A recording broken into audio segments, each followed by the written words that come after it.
très ravi de vous rencontrer. Et je sais que vous êtes venu particulièrement parce que vous êtes un ancien de cette auguste institution, mais également parce que tout ce qui est sénégalais ne vous est pas étranger. Et nous nous réjouissons de pouvoir, en tant qu'acteurs politiques, nous retrouver en des circonstances différentes des circonstances habituelles où la passion l'emporte plus sur la raison. Or, on est dans une des institutions qui a l'une des plus belles devises au monde. C'est l'Université Cheikh Anta Diop de Dakar, qui dit que la lumière est sa loi. Et nous espérons, à travers cette causerie de cet après-midi, qu'une lumière un peu plus claire sera jetée sur les contrats pétroliers et sur la gestion de la question pétrolière et de manière générale de la question des énergies au Sénégal. Donc, Monsieur le Premier ministre, comme vous avez occupé d'augustes fonctions, vous pourrez peut-être à la fin aussi rappeler le sens de la responsabilité qui est celle de tout homme d'État, qui est que, certes, la polémique ou les débats sont utiles, mais il y a une limite qui est celle même du fait qu'on ne peut pas jeter toutes les affaires du pays dans la place publique. Et j'espère aussi vous montrer la solidité de notre cadre juridique, réglementaire et de nos pratiques. Pour dire que quelles que soient les personnes qui puissent être impliquées dans la gestion des ressources pétrolières, ce qui est important, c'est que nos contrats sont relativement, notre cadre législatif et réglementaire est relativement solide. Et qu'il nous appartient maintenant ici, à travers des séances comme celle de ce soir, et peut-être d'autres à venir, à construire ensemble une aventure pétrolière dans la gestion, dans la transparence et pour le plus grand bénéfice de ce pays. Je crois que ma présence ici cet après-midi, après avoir écouté ma participation à la session du Conseil des ministres avec l'autorisation bien entendu de M. le Président de la République, qui est au courant que je suis là, s'il en était besoin, que nous ne fuyions pas le débat.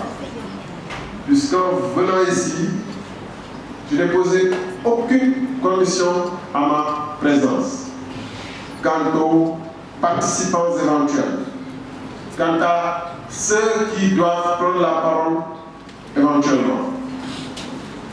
Je peux terminer sur cette petite introduction en disant que c'est la troisième fois peut-être aujourd'hui, bien avant l'acuité des polémiques actuelles, que je fréquente le monde universitaire pour pouvoir participer un peu à ces débats. J'ai fait ainsi l'université de Saint-Louis, où j'ai eu à partager la même table avec le recteur Maïdel Laïkan, que je salue au passage, puis un institut privé de Dakar. Et aujourd'hui, je suis là devant vous, prêt à répondre dans toute la mesure du possible à toutes les questions qui pourraient être suscitées. Et en cela, je voudrais dire simplement que le sens de cette présence, c'est que le monde étudiant doit être appuyé dans sa formation, dans sa quête du savoir par les professionnels, de quelque bord qu'il soit, que ce soit le secteur privé, mais surtout le secteur public. Et il a été rappelé tout à l'heure que j'ai une petite expérience dans l'aviation. Mes premiers contacts avec le monde étudiant pour pouvoir partager viennent, comme je l'expliquais tout à l'heure à M. le secrétaire général et à M. le représentant du recteur, de la catastrophe qu'a été le crash d'Air Afrique. Très peu de livres ont été écrits, s'il y en a d'ailleurs, sur cette situation et sur les échecs répétés de nos compagnies aériennes. Alors même que les acteurs sont vivants, certains sont en train de disparaître. Et que, aussi bien la gestion d'Air Afrique, de Sénégal International, de Sénégal Airlines, qui vient de disparaître sous nos yeux, et que de beaucoup d'autres sociétés, de beaucoup d'autres compagnies, que ce soit dans l'aviation ou dans d'autres domaines, auraient dû susciter de la part du monde universitaire africain, des intellectuels, des managers africains, peut-être des livres bilans pour pouvoir aider à lire les erreurs, pour pouvoir rendre notre continent plus résilient. Et c'est depuis lors que je partage avec plaisir les expériences que j'ai accumulées dans ce domaine. Aujourd'hui, il s'agit donc de parler de contrat pétrolier. Le texte à la pratique, je vais essayer de vous faire ça sous une forme très succincte de quelques planches. Je suis désolé de déplacer l'Auguste Présidio. À travers sommaire qui va se décliner ainsi que suit. On va faire une petite situation de la recherche pétrolière et gazière. Puis ensuite, je crois que c'est ce qui vous intéressera le plus, rappeler le cadre législatif réglementaire, parler un peu de la pratique et esquisser les perspectives.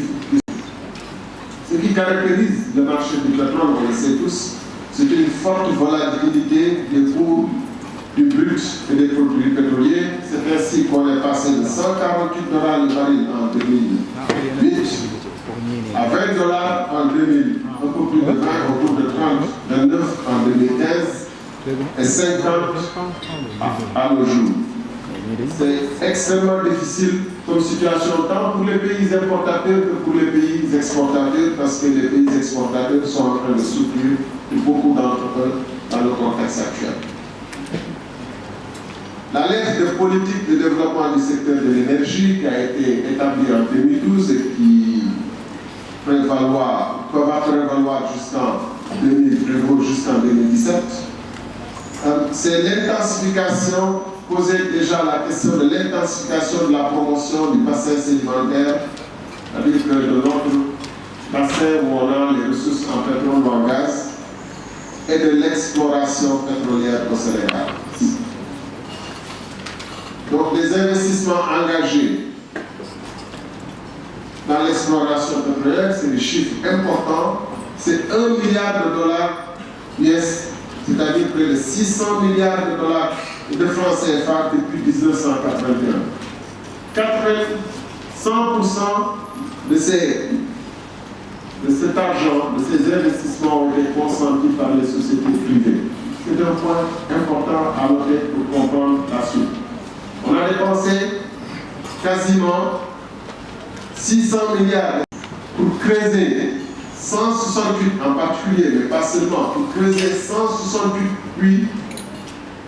Et c'est seulement à partir de 2014 qu'on a commencé à avoir des puits qui sont productifs.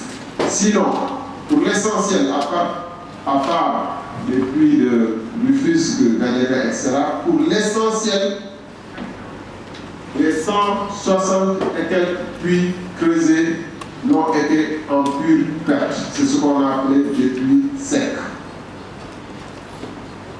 Alors, à partir de 2014, on a commencé à découvrir du pétrole puis du gaz. L'importance des découvertes en offshore, c'est-à-dire en mer, c'est 2014 du pétrole léger, donc le pétrole plus il est léger, plus il est de qualité. Dans Sangomar offshore profond, environ 640 millions de barils au stade actuel de leur évaluation. 640 millions de barils. En 2015, fin 2015, début 2016, jugement de gaz naturel à cheval entre le Sénégal et la Mauritanie, autour de 500 milliards de mètres cubes.